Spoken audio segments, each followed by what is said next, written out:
We will take the last question.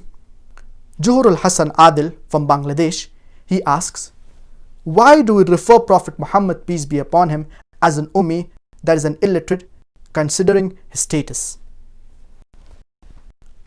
Allah subhanahu wa ta'ala says in Surah Ankabut, chapter number 29, verse number 48, that he, Prophet Muhammad, peace be upon him, did not recite any book before this, nor did he transcribe one, so that the untrue people will have doubts.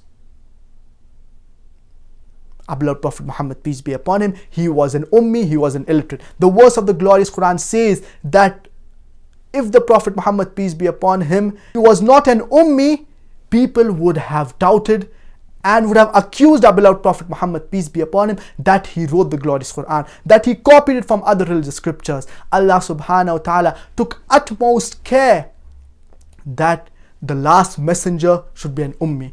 As Allah subhanahu wa ta'ala says in the glorious Quran, the blabbers of vanity, they would have doubted. If the Prophet Muhammad, peace be upon him, if he was not an Ummi, the blabbers of vanity, they would have doubted and accused our beloved Prophet Muhammad, peace be upon him.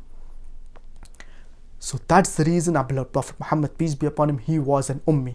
And when the first revelation came to our beloved Prophet Muhammad, peace be upon him, in the cave of Hira, Archangel Gabriel came to our beloved Prophet Muhammad, peace be upon him, and told him, Iqra, read. Our beloved Prophet Muhammad, peace be upon him, said, Ma ana biqari, I cannot read.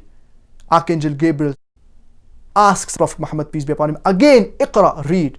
Our beloved Prophet Muhammad, peace be upon him, replies, Ma ana biqari, I cannot read. For the third time, Archangel Gabriel asks our beloved Prophet Muhammad, peace be upon him, Iqra, read, in the name of thy Lord who has created you. As Allah subhanahu wa ta'ala says in Surah Iqra, chapter number 96, verse number 1, Iqra bismi rabbika alladhi khalaq. Read, recite, proclaim in the name of your Lord who has created you.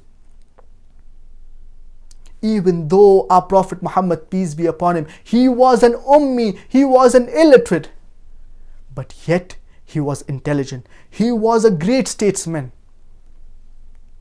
And the glorious Quran, it is the miracle of miracles.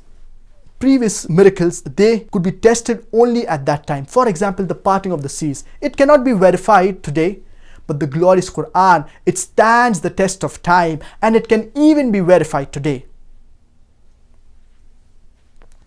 Prophet Muhammad, peace be upon him, even though he was an Ummi, he was an illiterate, this does not reduce his status, but rather it increases the status of our beloved Prophet Muhammad, peace be upon him.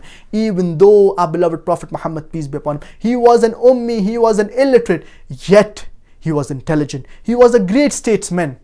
And Michael H. Hart, he writes in his book, The 100 Most Influential Human Beings, and he gives Prophet Muhammad, peace be upon him, the number one position.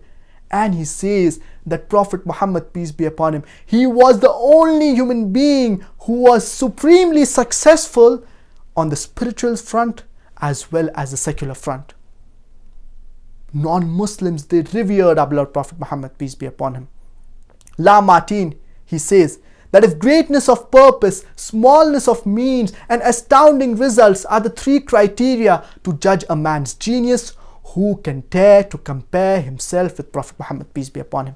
Allah subhanahu wa ta'ala says in Surah Qalam, chapter number 68, verse number 4, وَإِنَّكَ لَعَلَىٰ خُلُقٍ عَظِيمٍ. For verily you art in the highest standard of character. Prophet Muhammad, peace be upon him, he had the best character. He was the best human being who ever walked on the face of the earth. Our beloved Prophet Muhammad, peace be upon him, he should be our role model.